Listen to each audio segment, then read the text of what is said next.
Assalamualaikum warahmatullahi wabarakatuh. Apa kabar kalian hari ini? Semoga kita semua dalam nikmat dan lindungan Allah Subhanahu wa Ta'ala. Mengawali perjumpaan jarak jauh kita pada kali ini, Pak Heza pada hari ini akan membahas pelajaran PJOK di kelas 6 MIA Taqwa 28.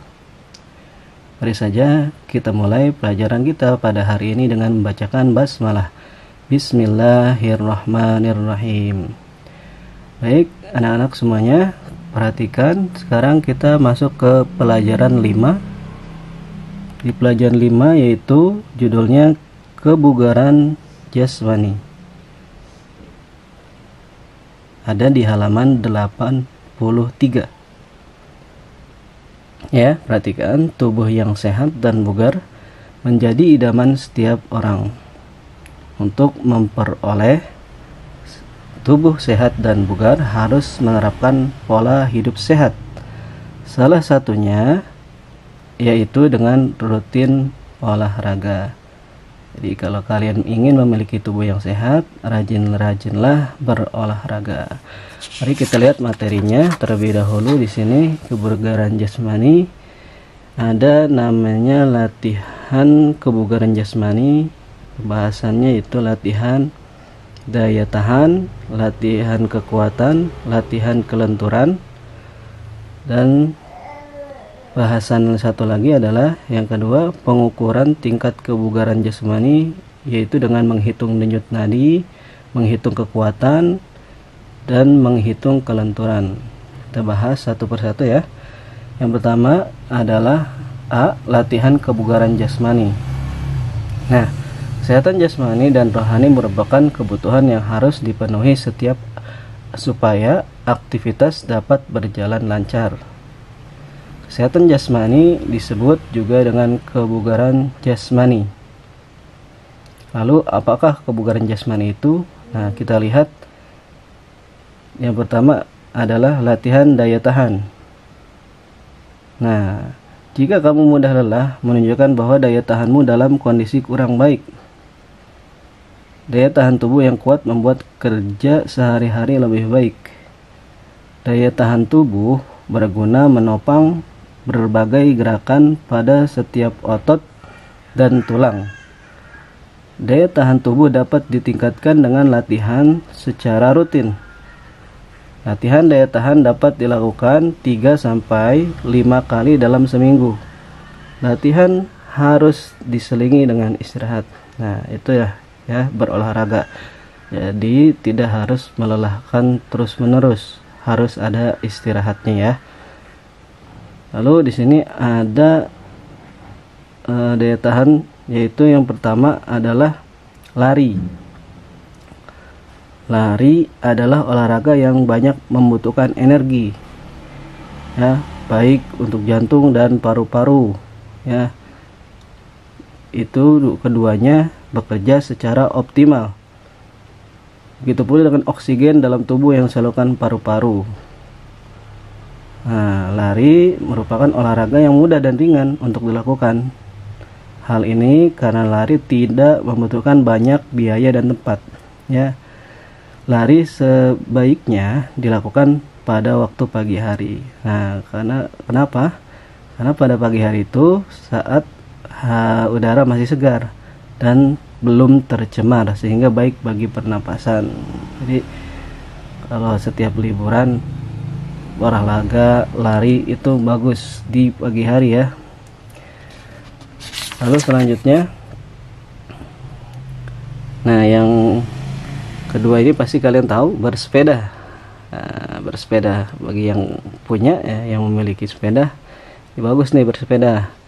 Merupakan olahraga yang menyehatkan. Dengan bersepeda banyak manfaat akan diperoleh. Salah satunya meningkatkan daya tahan jantung dan paru-paru, sama seperti berlari juga ya. Nah, tapi kalau sepeda itu lebih ke tenaga kaki nih, ya, karena dia mengayuh. Jadi jantung berdetak memompa darah sesuai irama kayuhan kaki. Nah, di sini ada alat nih namanya static bicycle. Static bicycle ini sepeda statis, jadi sepedanya diam saja, diam di tempat ya, walaupun di kayu tapi diam di tempat. Ini alat olahraga modern. Biasanya kita temui di tempat gym ya. Oke, nah kalian bisa baca sendiri info ini. Lalu selanjutnya ada namanya tadi kan lari, bersepeda. Nah yang ketiga ada skipping atau loncat tali. Loncat tali ini ya ada tali khusus atau kita buat dari karet juga bisa. Ini merupakan olahraga meloncat-loncat dengan memanfaatkan tali. Nah juga digunakan bisa karet gelang yang dirangkai sedemikian rupa membentuk tali yang panjang ya. Lalu skipping merupakan salah satu olahraga yang dapat membuat jantung sehat. Jantung sehat membuat aliran darah semakin lancar ya. Nah, yang keempat ada renang. Nah sebelumnya kalian sudah ada kegiatan ya renang, alhamdulillah. Nah renang seluruh anggota tubuh ikut bergerak. Nah, kebutuhan oksigen akan terus meningkat saat tubuh bergerak. Oksigen tersebut sebagai sumber tenaga dalam bergerak. Dengan demikian, paru-paru akan bekerja lebih keras untuk memenuhi kebutuhan oksigen tersebut. Oksigen disalurkan ke seluruh tubuh melalui darah yang dipompa jantung. Jadi, olahraga renang dapat membuat daya tahan tubuh semakin meningkat. Itulah manfaat dari olahraga renang. Nah itu ya 4 tadi ya dari latihan kebugaran. Nah sekarang ada namanya latihan kekuatan. Latihan kekuatan. Jika kamu tidak cukup kuat, aktivitasmu akan mudah terganggu ya, jadi kamu akan mudah cedera dan sulit mempertahankan keseimbangan tubuh. Kekuatan dapat ditingkatkan dengan cara latihan. Latihan apa saja kah itu? Nah inilah yang pertama. Nah, kalian tahu kan ini gambar orang yang sedang apa? Nah yaitu push up putra. Kalau ini push up putri. Nah kalau yang laki-laki push upnya seperti ini ya. Jadi tangannya menopang lawan tumit ya, dengan tumitnya tuh. Nah sedangkan yang perempuan tangannya tapi bukan tumitnya tapi lututnya ya, lututnya. Ini yang kedua yaitu sit up. Sit up. Nah ini nih gerakan sit up ya, tahu kan? Nah sit up, kakinya seperti itu ya, dan dinaikkan palanya tuh, tubuhnya dinaikkan. Posisi awalnya tidur terlentang terlebih dahulu, baru nanti angkat badan ke atas. Nah sedangkan push up tadi itu posisinya tidur terlungkup ya, kedua siku ditekuk, nanti badannya diturunkan kembali. Saat turun, posisi kepala, badan, dan kaki tetap lurus. Ulangi gerakannya sampai beberapa kali. Nah itu push up dan sit up. Lalu selanjutnya ada latihan kekuatan yaitu naik turun bangku. Nah, ini sederhana ya kalau punya bangku, tapi hati-hati bangkunya jangan yang licin ya, nanti takutnya tergelincir. Nah, jadi berdiri tegak menghadap bangku, salah satu dinaikkan ke bangku, kemudian satunya lagi. Nih, ya, naik satu, kemudian naik dua-duanya. Seperti itu diulang-ulang berkali-kali. Nah, itu ya latihan kekuatan. Lalu selanjutnya ada latihan kelenturan. Nah, latihan kelenturan itu adalah kemudahan otot dan sendi dalam bergerak secara leluasa. Tubuh yang lentur membuat resiko cedera semakin kecil. Setiap orang memiliki kelenturan tubuh yang berbeda-beda. Hal ini bergantung pada aktivitas yang dilakukan setiap harinya. Nah, kita bisa meningkatkan dengan latihan ya, meningkatkan kelenturan dengan cara latihan. Latihan apa sajakah itu? Yuk lihat, yang pertama adalah latihan kelenturan otot leher. Nah, dari yang pertama kita lihat ya. Nah, kiri kanan ya, leher, sambil meletakkan tangan ya, letakkan di pinggang. Terus tengok kepalanya ke arah kanan kiri ya, tuh anggukkan kepala ya, lalu miringkan kepala sebanyak 2 kali 4. Nah itu ya, 3 step, itu ada 4 ya, 4 step. Baik, nah selanjutnya ada latihan kelenturan sendi bahu. Nah, bagaimana nih bentuknya sendi bahu nih, gerakannya? Nah seperti ini ya, tangannya dikepak-kepakan ya, diputar ke depan, diputar ke belakang sebanyak 2 kali 4 hitungan ya. Nah itu ya. Lalu selanjutnya ada latihan kelenturan otot pinggang dan perut. Nah kita berdiri tegak dan kaki dibuka selebar pinggang. Kakinya tuh ya, tidak boleh rapat tapi dibuka selebar pinggang. Kedua tangan diletakkan di pinggang, kemudian liukkan badan ke samping kanan dan kiri.